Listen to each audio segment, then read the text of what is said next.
wake up, everybody. It's your girl, Sofia, aka Sophie, back here on Sophia's Football Talk.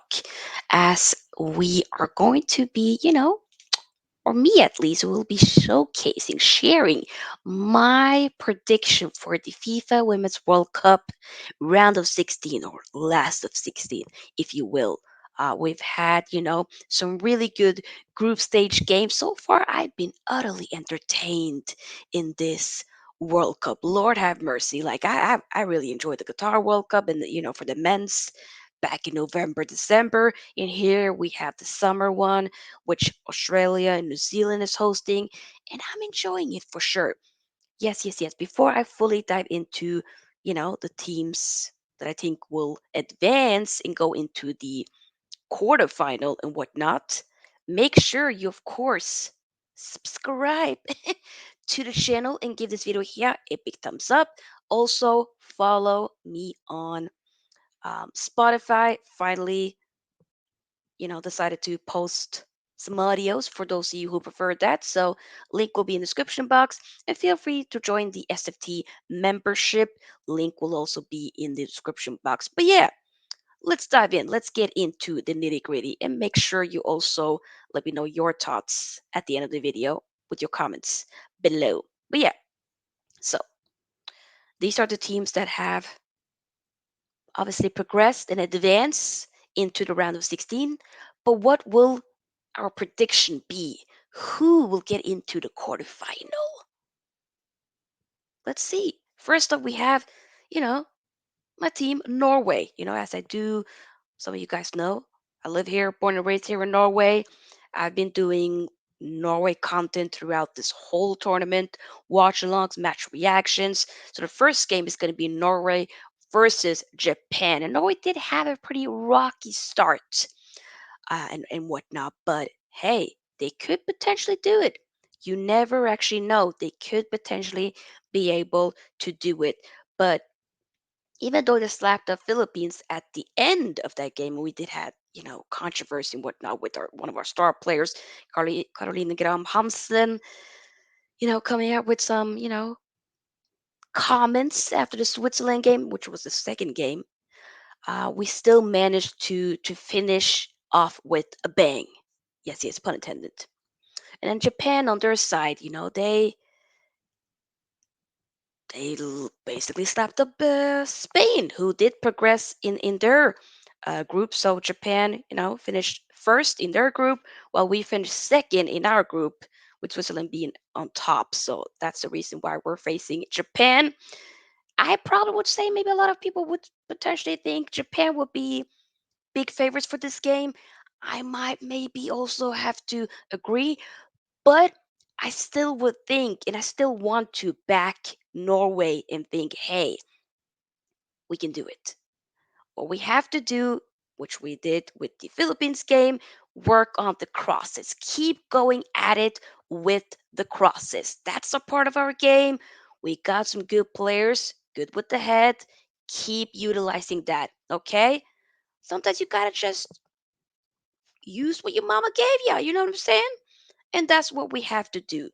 Obviously, we might hopefully be able to have the big star player, um, Alba Hegeberg, back after she was injured in both of those two games, last group stage games.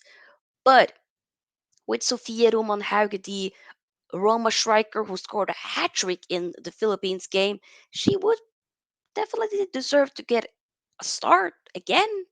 Would you think? At least for me, but at least having Alta Hegeberg back would be great. So for me, I don't know, Japan, even though they didn't have the ball for the most of the time against Spain, I didn't watch the game, but I did see some highlights, and they still won 4-0 against Spain. So they'll be like, we're okay with not having the ball that much, but we're going to be effective.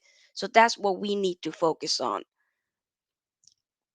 Be defensively resolute, keep that midfield sound, and get at them when it comes to crosses.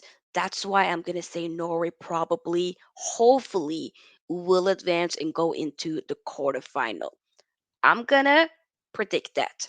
When it comes to the other, the bracket who Norway potentially could face in the quarterfinal. It'll be between USA or our Scandinavian, one of our Scandinavian brothers, sisters, non-binary, if you will, Sweden.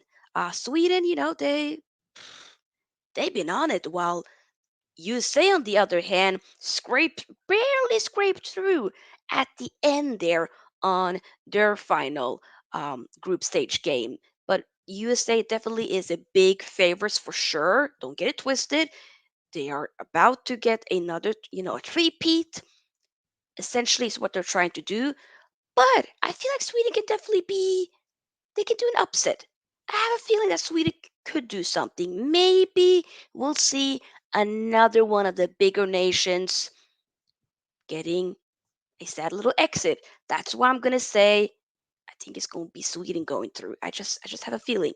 When it comes to Spain, on the other hand, against Switzerland. I mean, we played Switzerland. They were in our group. They finished on top and whatnot, but they drew the final game against New Zealand and whatnot. But still, I have a feeling that Spain is going to go through. Even though Spain did lose to Japan in the final game, Spain definitely have still been pretty on it for the group stage, especially from a lot of the highlights and whatnot I've seen. So I want to say that Spain is going through, but South Africa, Netherlands though, whoo, they've been cooking. Whatever you're eating, Netherlands, I want it. I want some of it. Why not share it with me? I mean, obviously, as you guys can see, I've been, for several years now, I've been a big fan of the Netherlands, especially on the men's side, and in Portugal and whatnot. So, hey, I have a soft spot for the Netherlands. I do. But they are playing against my fellow Africans, South Africa, who is among two other African nations, the first, three African nations to advance into a round of 16. It's incredible. This World Cup is just proving yet again how, you know, this might be the underdogs World Cup. But I have to be honest, from what I've seen from the Netherlands, I just have a feeling that they might be a bit too strong. So I want to have to say the Netherlands probably, unfortunately for South Africa, will most likely advance. But you never know. I definitely will be intrigued to see how this all will unfold. When it comes to the other side here of the bracket here, will then have Australia versus Denmark. I mean, Australia missed their star player Sam Kerr after injury prior to the opening game against Ireland, I believe. But Australia still have been managing to go through, and they are the only host left as New Zealand had an early exit, unfortunately. But Denmark, I don't think it's gonna be easy peasy, but I'm thinking maybe because Australia has the home crowd, the home advantage, maybe, just maybe, they can advance. Maybe they can do it. You never know. You never know. That can be the case. I'm therefore gonna say Australia might actually do it. Hey, hey.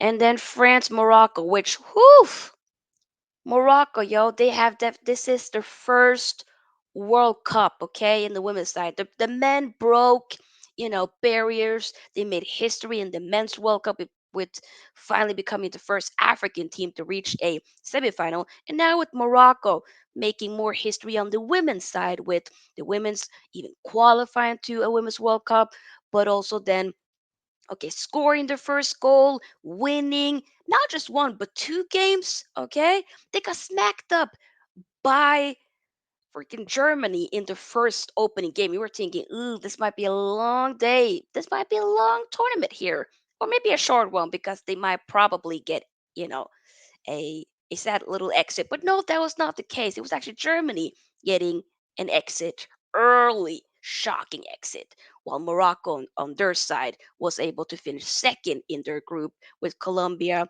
at first.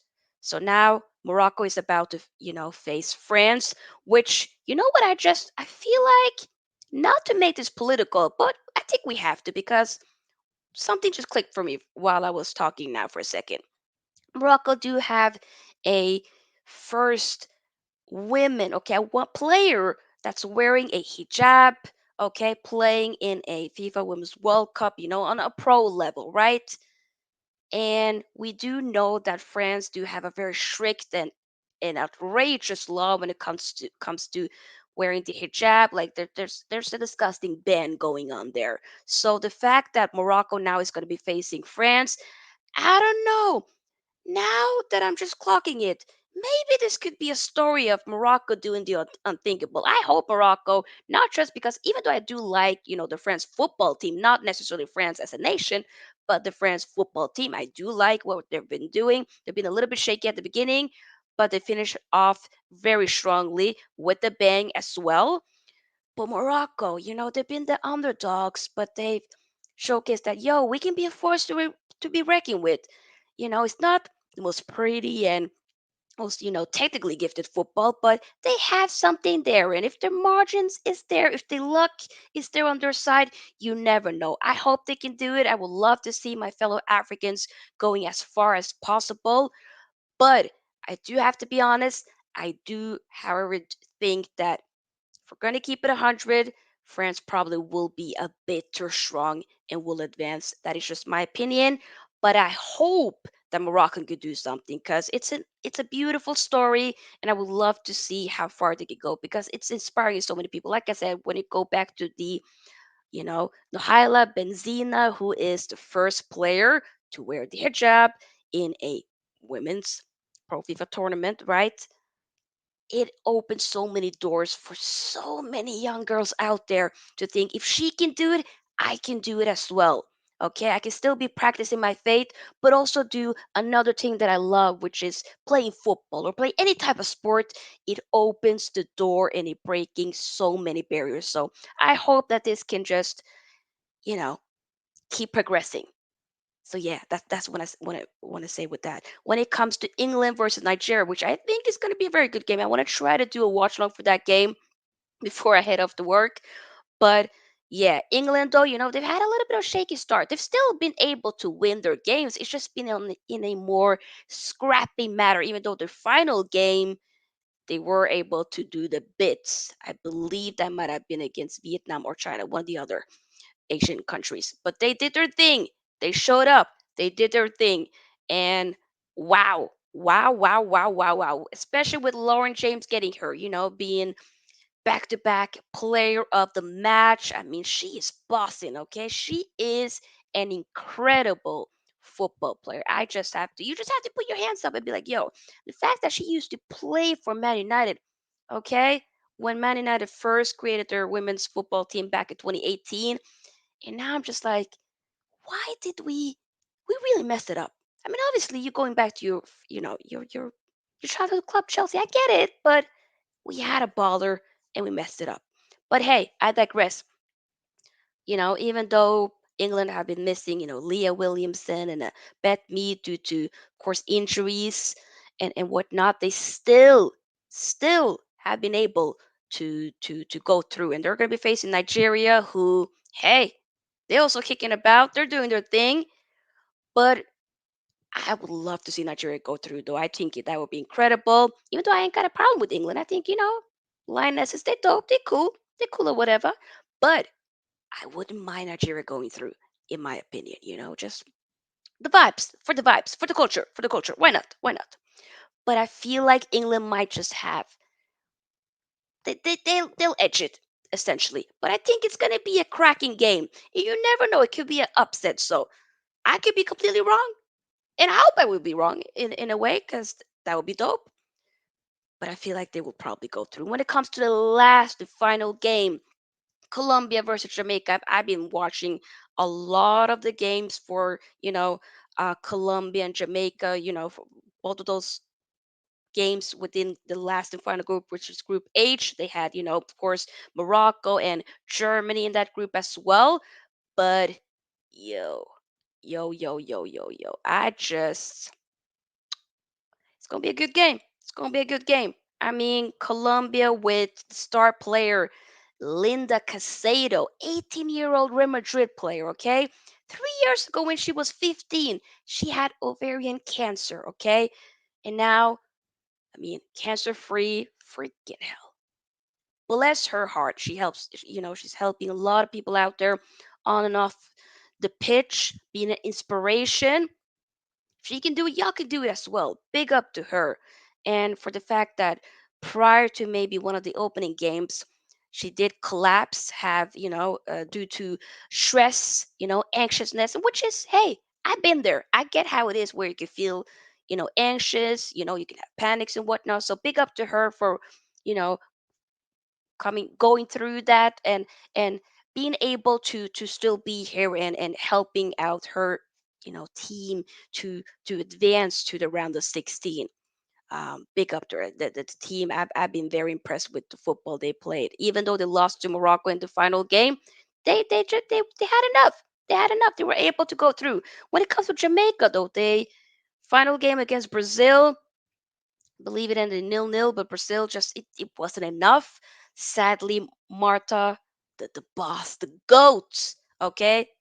When it comes not just women's football, but like football in general, sister is one of the goats, okay? She is the creme de la creme. But she obviously wasn't able to, you know, advance to the round of 16. Jamaica did.